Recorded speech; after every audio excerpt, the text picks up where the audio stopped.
ناظرین السلام علیکم، میں ہوں عمر برلاس اور آپ دیکھ رہے ہیں یوٹیوب چینل۔ ناظرین، آج ہم حضرت عمر بن عبدالعزیز کے حوالے سے بات کریں گے اور خاص طور پہ یہ بات کریں گے کہ ان کا عدل و انصاف کتنا مشہور تھا اور جو ان کے بارے میں ایک عادل حکمران جانا جاتا ہے اس کے بارے میں کچھ واقعات آپ کے ساتھ شیئر کریں گے۔ ناظرین، یہاں پہ ایک بات میں یہاں بتاتا چلوں کہ حضرت عمر بن عبدالعزیز کے حوالے سے حضرت عمر فاروق رضی اللہ تعالیٰ عنہ کا ایک خواب بہت زیادہ کتابوں میں ہمیں ملتا ہے،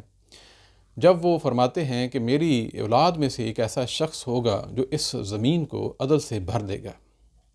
اور یہ خواب ان کے دور میں آیا تھا جب انہوں نے دوسرے لوگوں سے بیان کیا، اور اس کے بعد کئی اور لوگوں نے بھی یہ خواب دیکھا تھا، لہذا یہ خواب جو ہے وہ عام طور پہ وہاں پہ زبان زد عام تھا۔ ابھی حضرت عمر بن عبدالعزیز جو ہیں وہ لڑکپن میں ہی تھے، وہاں پہ ایک دن ایسا ہوا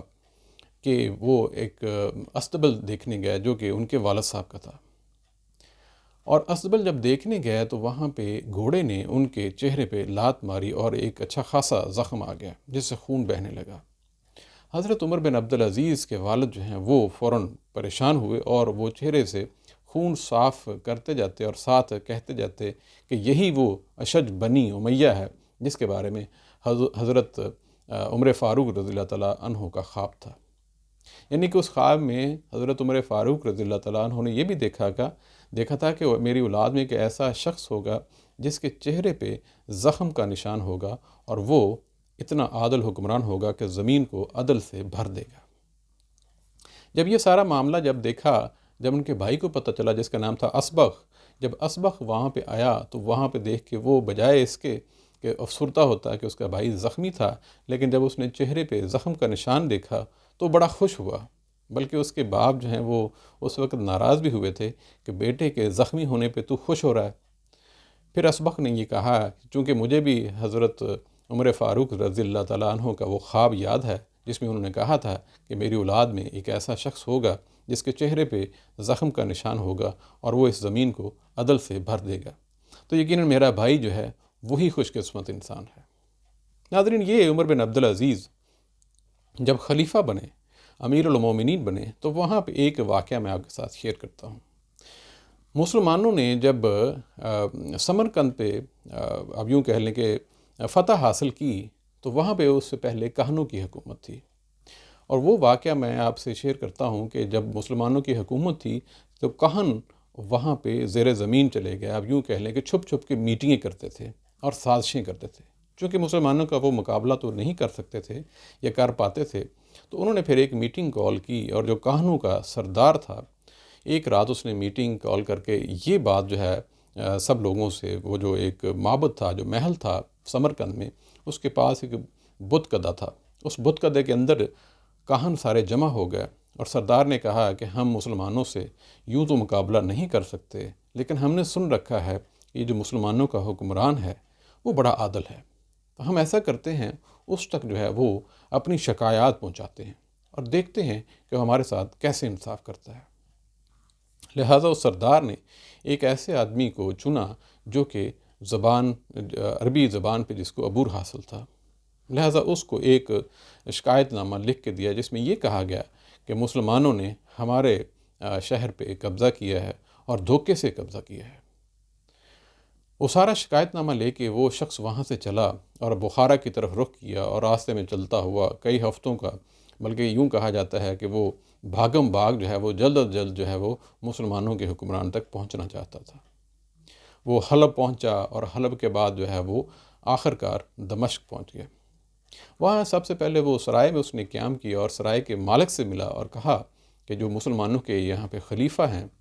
میں ان سے ملنا چاہتا ہوں، اور مجھے یہ بتا دیجئے کہ میں ان تک کیسے ملاقات کروں۔ سرائے کے مالک نے کہا کہ ان کے ملاقات کرنا تو بہت آسان ہے، کیونکہ کسی بھی ملاقاتی کی کوئی پابندی نہیں ہے، کوئی بھی عام شہری ان سے ملاقات کر سکتا ہے، لہٰذا اگر آپ ان سے ملاقات کرنا چاہتے ہیں تو آپ مسجد اموی کی طرف چلے جائیں اور وہاں پہ کسی بھی شخص سے پوچھ لیں، وہ آپ کو ان کے محل کا یا گھر کا پتہ بتا دیں گے۔ یہ جو شخص سمرقند سے روانہ ہوا تھا یہ مسجد اموی کی طرف چلا گیا۔ مسجد بہت شاندار تھی، مسجد کے اندر داخل ہو گیا اور مسجد کو بغور دیکھنے لگا، اور مسجد کی جو شاندار تعمیر اتنی ہوئی تھی کہ اس کی جو ہے خوبیاں یوں کہہ لیں کہ عمارت اتنی خوبصورت تھی کہ بڑی رعب اور دبدبہ تھا۔ یہ شخص اتنا وہاں پہ غور سے ساری چیزیں دیکھنے لگا، تو ایک اور شخص جو ہے اس کو دیکھ رہا تھا، لگتا ہے یہ مسافر ہے، فوراً اس کے پاس پہنچا اور پوچھا تم کہاں سے آئے ہو، کون ہو؟ تو پھر یہ نوجوان کہنے لگا میں سمرقند سے آیا ہوں اور میں اس طرح خلیفہ سے ملنا چاہتا ہوں۔ پھر اس شخص نے پوچھا تمہارا مذہب کیا ہے، دین کیا ہے؟ اس نے پھر یہ بتایا کہ میرا مذہب جو ہے وہ کہنوں کے دین پہ ہے۔ یوں سوال جواب جو ہے وہاں ہونا شروع ہو گیا، اور وہ جو شخص جو عموی مسجد میں نماز ادا کرنے آیا تھا، وہ سوال جواب میں تمہارا خدا کیا ہے، تمہارا خدا حاجتیں پوری کرتا ہے، یہ وہ ساری، اس سے محسوس ہوا کہ یہ نوجوان بڑا ذہین ہے، فطین ہے اور پڑھا لکھا ہے، لیکن اس سے بات کرنی چاہیے اور اسلام کی دعوت دینی چاہیے۔ لہذا وہ مکالمہ لمبا چوڑا ہے، اور وہ آخر کار بڑا اسلام سے انسپائر ہوا یہ نوجوان، اور وہاں پہ اس نے اسلام قبول کر لیا۔ اب معاملہ تھا کہ خلیفہ تک بات پہنچے، اور خلیفہ تک وہ ساری کی ساری جو شکایات تھیں وہ پہنچائی جائیں۔ لہذا وہ جو شخص ملا تھا مسجد عموی میں، وہ حضرت عمر بن عبدالعزیز کے گھر کی طرف لے کے گیا۔ دروازہ کھٹکھٹایا تو خود حضرت عمر بن عبدالعزیز باہر آئے، وجہ پوچھی، ساری حقیقت بیان کر دی کہ یہ مسلمانوں نے ہمارا جو ہے وہ دھوکے سے قبضہ کیا ہے۔ لہذا حضرت عمر بن عبدالعزیز نے فوراً جو ہے وہ کاغذ منگوایا، بلکہ تاریخ میں یہ ہے کہ کاغذ اتنا بڑا تھا جتنی یہ 2 انگلیاں تھیں، اور وہاں پہ 2 سطریں لکھیں، اور معاملہ جو ہے وہ بند کر کے اس کاغذ کے اس خط کو یا حکم نامے کو اس کو مہر لگائی اور اس شخص کے حوالے کر دیا۔ اب یہ شخص واپس سمرقند جا رہا تھا، راستے میں جہاں پہ بھی نماز کا وقت ہوتا یہ مسجد تلاش کرتا اور مسجد میں جاتا، چونکہ مسلمانوں کے ہاں ایک عام طور پہ یہ رواج بھی تھا اس دور میں تو خاصا کہ مہمان نوازی بہت تھی، تو ہر علاقے میں جہاں پہ بھی یہ رکتا، نماز ادا کرتا، لوگوں سے ملتا، لوگ اس مسافر سے ملتے اور اس کی کھانے کرتے، اس کی دعوتیں کرتے، یہ اور زیادہ اسلام کے قریب ہوتا چلا گیا۔ اسی طرح یہ کچھ ہفتوں کے بعد جو ہے دوبارہ سمرقند پہنچ گیا، اور اسی طرح اس کاہنوں کے سردار سے اس نے ملاقات کی اور بڑی خوشی سے کہا کہ خلیفہ نے اس طرح کا حکم جاری کیا ہے۔ سرداروں کو پہلے جو اس سردار کو، کاہنوں کے سردار جو، اس کو یقین نہ آیا، وہ تو یہی سمجھ رہے تھے کہ مسلمان اس وقت پوری پاور میں ہیں، ہو سکتا ہے کہ یہ شخص جو ہے ہمارا قاصد، یہ قتل کر دیا جائے۔ پہلے تو اس کو دیکھ کے بھی بہت زیادہ خوش ہوئے، لیکن بعد میں جب اس نے یہ کہا کہ خلیفہ نے حکم دیا ہے کہ یہاں کا جو قاضی ہے وہاں اس تک کیس لے جایا جائے، کاہنوں کا یہ سردار تھا، یہ مقدمہ لے کے جو شہر کا قاضی تھا وہاں اس تک پہنچایا گیا۔ بہر صورت معاملہ یہ طے ہوا کہ مسجد میں اس کی ہیرنگ ہوگی، اور جو کاہنوں کا سردار تھا وہ اس مقدمہ کی پیروی کریں گے۔ دوسری طرف جو اس وقت جو ہے قتیبہ بن مسلم جو مسلمانوں کے سپہ سالار تھے، وہ بھی موجود تھے صفائی کے لیے۔ لہٰذا اس جو کاہنوں کے سردار نے سب سے پہلے جو قاضی نے ان سے سوال کیا کہ آپ کا مقدمہ ہے کیا، تو اس نے کہا کہ مسلمانوں نے ہمارے ساتھ دھوکہ کیا ہے اور ہمارے ساتھ جنگ کر کے انہوں نے علاقہ قبضے میں کر لیا ہے۔ انہوں نے ہمیں کوئی اس سے پہلے الٹیمیٹم نہیں دیا، کوئی اعلان نہیں کیا، اور ہمیں کوئی کسی قسم کی دین کی بھی دعوت نہیں دی۔ جب قاضی نے پوچھا، قتیبہ بن مسلم تھے، کہ کیا یہ ایسا ہی ہے، آپ بتاؤ اس میں کہ آپ نے یہاں پہ جب آپ آئے تھے اس کے بعد آپ نے ان کو دعوت دی تھی، اور کیا واقعی آپ نے دھوکہ کیا ہے؟ تو قتیبہ بن مسلم کہتے کہ جنگ میں تو ساری چالیں ہوتی ہیں، اور ہر چال جو ہے وہ حکمت ہوتی ہے، لہذا یہاں پہ ہم نے ایک کفر و شرک کا بازار گرم تھا، اس کو ختم کرنے کے لیے ہم نے حملہ کیا، اور ہم نے اس علاقے پہ قبضہ کیا اور کفر و شرک کو ختم کیا، اور یہ جو ریاست ہے اب مسلمانوں کی وراثت بن چکی ہے۔ قاضی نے پھر کہا، کیا آپ نے ان کو الٹیمیٹم دیا تھا؟ کیا آپ نے مسلمان ہونے کی دعوت دی تھی؟ اور کیا آپ نے اگر مسلمان نہیں ہوتے تو جزیہ کے لیے کہا تھا؟ تو قتیبہ بن مسلم نے کہا، جی یہ تو میں نے نہیں کیا تھا۔ لہذا قاضی کے بڑے خوبصورت وہاں پہ فکرے ہیں، میں وہ ضرور آپ سے شیئر کرتا چلوں کہ انہوں نے پھر یہ کہا تھا کہ جو مسلمانوں کی ریاست ہے، مسلمانوں کو کہیں پہ بھی یہ حکم نہیں ہے کہ وہ مسلمانوں کسی بھی ریاست پہ قبضہ کر لیں صرف دنیاوی مال و زر سے اور اکٹھا کر لیں، بلکہ مسلمان جو ہیں وہ عدل کے ساتھ چلتے ہیں، اور انہوں نے پھر یہ اور مزید اس پہ کہا کہ اللہ کی قسم ہم اپنے گھروں سے جہاد فی سبیل اللہ کے لیے نکلے ہیں، ہمارا مقصود زمین پر قبضہ جمانا نہیں ہے۔ اور پھر کہا اللہ رب العزت نے اس امت کی مدد صرف اس وجہ سے کی ہے کہ اس نے دین کی تباہ اور دھوکہ دہی سے اجتناب کیا ہے۔ اور پھر کہا کہ نہ ہی حق کے بغیر وہاں حکومت کرنا ہمارا مقصد ہے، میں فیصلہ دیتا ہوں کہ مسلم فوج اس ملک سے نکل جائے۔ اب یہ سننا تھا تو بڑی ایک عجیب جو ہے وہ کیفیت پیدا ہو گئی، بڑا ایک عجیب و غریب ماحول پیدا ہو گیا، کیونکہ کہانوں کا سردار جو ہے وہ اس قدر اتنا بڑا فیصلہ کہ ایک ایسا علاقہ جو مسلمانوں نے فتح کیا اور وہاں سے فوج کو نکل جانے کا حکم دے رہا ہو، اور وہ قاضی بھی ہو مسلمان، تو وہ جو کاہن اور سارے تھے وہ بھی دم خود رہ گئے، اور جو کاہنوں کا سردار تھا وہ بھی خاموشی سے ادھر ادھر دیکھنے لگا، اور خاص طور پہ پھر اس نے اس نوجوان کی طرف بھی دیکھا اور سوچوں میں ڈوب گیا کہ یہ کیا ہے، میں نے تو آج تک ایسا کسی کتاب میں بھی نہیں پڑھا کہ کسی حکمران نے کوئی بھی علاقہ فتح کیا ہو اور ایک چھوٹی سی بات جو ہے قاضی نے کی ہے حکم نامہ، اور اس سے جو ہے وہ علاقہ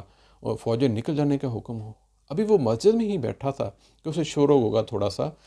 سنائی دیا بازاروں میں، اور یوں گھوڑوں کی ٹاپوں کی آواز سنائی دی۔ وہ چونکا اور پوچھا یہ کیسا شور ہے؟ تو اس کو بتایا گیا کہ مسلمان فوجیں یہاں سے جا رہی ہیں۔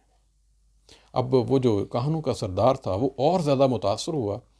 اور پھر اس نے یہی تذبذب کی کیفیت تھی، اس نے فوراً پوچھا اس نوجوان سے جو دمشق گیا تھا، اس نے کہا تمہارا کیا خیال ہے،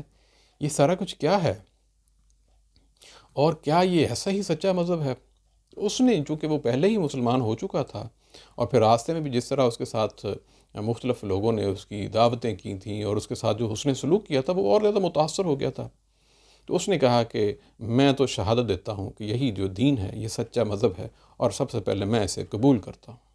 اور دل سے قبول کرتا ہوں۔ اس کے بعد یہ بات سننی تھی، چونکہ پہلے ہی جو کاہنوں کا سردار تھا وہ سارے معاملے میں اتنا زیادہ متاثر ہو چکا تھا دین اسلام کے عدل و انصاف کے نظام سے، کہ اس نے بھی کہا کہ میں بھی شہادت دیتا ہوں کہ یہ اسلام سچا مذہب ہے اور میں بھی مسلمان ہوتا ہوں۔ یہ سننا تھا کہ وہاں پہ جتنے بھی ان کے پیروکار تھے وہ سارے کے سارے مسلمان ہو گئے۔ ناظرین یہ دیکھیں کہ ایک چھوٹا سا فیصلہ جو ہے مسلمانوں کا، ایک ایسا فیصلہ جو کہ عدل اور انصاف پہ مبنی تھا، اس نے کتنے غیر مسلموں کے دلوں کو جیت لیا۔ یہ تھا ہمارا جو اس دور کے جو اسلاف تھے اور جنہوں نے آدھی دنیا پہ حکمرانی کی تھی، یہ ان کا انداز تھا۔ اسی طرح ایک اور واقعہ میں شیئر کرتا ہوں کہ ایک شخص جو ہے وہ بصرہ سے چل کے حضرت عمر بن عبدالعزیز تک پہنچا، اور اس نے شکایت کی کہ میری جو زمین ہے اس پہ جو ہے وہ ناحق قبضہ ہوا ہے، اور میرا قبضہ جو ہے وہ چھڑایا جائے اور مجھے زمین جو ہے واپس کی جائے۔ حضرت عمر بن عبدالعزیز نے تھوڑی سی تحقیق کی، تھوڑا سا اس سے پوچھا، اور سارے معاملے کی تہ تک پہنچتے ہوئے پتہ چلا کہ واقعی یہ شخص حق پہ تھا۔ حضرت عمر بن عبدالعزیز نے فوراً حکم نامہ جاری کر دیا کہ اس کی زمین اس کو دلہا دی جائے، اس کو واپس دی جائے۔ وہ شخص بہت خوش ہوا۔ جب واپس جانے لگا تو حضرت عمر بن عبدالعزیز نے اسے روک کر پوچھا اور کہا کہ آپ یہاں تک آئے ہو کیونکہ زمین تو آپ کا حق تھا، لہٰذا آپ کا تو کرایہ بھی خرچ ہوا ہے، آپ یہ بتاؤ کہ کتنا کرایہ آپ کا خرچ ہوا ہے؟ تو اس شخص نے کہا میرا کرایہ تو 60 درہم خرچ ہوا ہے، لیکن میں کرایہ بالکل طلب نہیں کرتا، اور میں بہت خوش ہوں آپ کے اس فیصلے سے، لہٰذا اللہ آپ کو اور زیادہ مرتبے بلند کرے اللہ آپ کو۔ حضرت عمر بن عبدالعزیز نے کہا نہیں، زمین تو وہ آپ کا حق تھا اور آپ حق پہ تھے، لیکن آپ کو یہاں آنے تک جو آپ کو اخراجات برداشت کرنا پڑے، یہ ریاست جو ہے وہ آپ کو وہ اخراجات بھی واپس دینا چاہتی ہے۔ لہٰذا پتہ کیا تو 60 درہم ہی کرایہ تھا، اور حضرت عمر بن عبدالعزیز نے فوراً متعلقہ لوگوں کو حکم دیا کہ وہ 60 درہم جو ہے بیت المال سے اس شخص کو دے دیں تاکہ اس کے آنے جانے کا جو خرچہ ہے وہ پورا ہو۔ یہ تھا عدل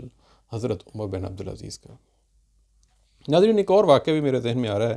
کہ خاص طور پہ جو ولید بن عبد الملک کا جو بیٹا تھا روح، اور وہ اس نے ایک مارکیٹ پہ قبضہ کر لیا تھا۔ یہ آپ کو پتہ ہے بنو امیہ کے اس سے پہلے جتنے حکمران تھے وہ تھوڑا سا دنیا داری میں ان کا زیادہ عمل دخل تھا، یوں کہہ لیں کہ مال و متاع اتنا زیادہ مسلمانوں کے پاس آ گیا تھا کہ بعض چیزیں جو ہے دین کے ساتھ اتنے زیادہ جڑے ہوئے نہیں تھے جتنا ہونا چاہیے تھا۔ لہٰذا جب یہ معاملہ اہل علاقہ نے شکایت کی حضرت عمر بن عبدالعزیز سے کہ ولید بن عبد الملک جو ہے وہ خلیفہ جو رہ چکے تھے، یہ ان کا جو بیٹا ہے وہ ہماری جو دکانیں ہیں یہ واپس نہیں کر رہا۔ آپ نے فوراً حکم دیا کہ دکانیں واپس کی جائیں۔ لیکن وہاں پہ ایک ایسا معاملہ ہوا کہ جب وہ لوگ چلے گئے، دکانیں واپس کرنے کے حوالے سے معاملات جاری تھے، تو اس بیٹے نے جو ولید بن عبد الملک، اس نے یہ لوگوں سے کہا کہ یہ بات میں یاد رکھوں گا اور آپ کو اس کا میں نتیجہ آپ کو بھگتنا پڑے گا۔ ایک شخص نے چپکے سے یہ بات حضرت عمر بن عبدالعزیز تک پہنچا دی کہ وہ ہمیں تو اس طرح دھمکی دے رہا ہے۔ حضرت عمر بن عبدالعزیز نے فوراً جو چیف آفیسر تھے جن کا نام تھا کعب بن حامد، وہاں ان کو بھیجا اور کہا کہ اگر دوبارہ وہ ایسی حرکت کرے، بے شک وہ کسی کا بیٹا ہو، بڑے جو ولید بن عبد الملک ایک بہت بڑے خلیفہ، اگر وہ بھی ایسا کرے اس کا سر قلم کر دینا۔ جب یہ جو چیف آفیسر تھے کعب بن حامد وہاں پہنچے اور کہا کہ مجھے یہ حکم ہے، اگر اب آپ نے یہ بات کی کہ آپ نے نتیجہ کی دھمکی دی تو میں آپ کا سر قلم کر دوں گا، اور جیسے تلوار نکالی اور اس کی طرف بڑھا تو وہ انتہائی خوفزدہ ہو گیا اور اس نے باقاعدہ طور پہ معافی مانگی اور لوگوں کو ان کی جائیداد جو ہے واپس کی۔ ناظرین، اس طرح کے اور بے شمار واقعات ہمیں تاریخی کتابوں میں ملتے ہیں۔ ان سارے واقعات کو تذکرہ کرنا، ان کو پڑھتے رہنا اور بتانا، مقصد یہ ہے کہ ہم اپنی زندگیوں میں دیکھیں کہ ہمارے معاملات جو ہیں وہ کیسے ہیں، اور ہمارے جو معاملات ہیں کیا پرٹیکولر وہ دنیا کی طرف ہیں یا اس میں دین کی جو تعلیمات ہے اس میں ہمارا حصہ بھی ہے کہ نہیں۔ اور اگر ہم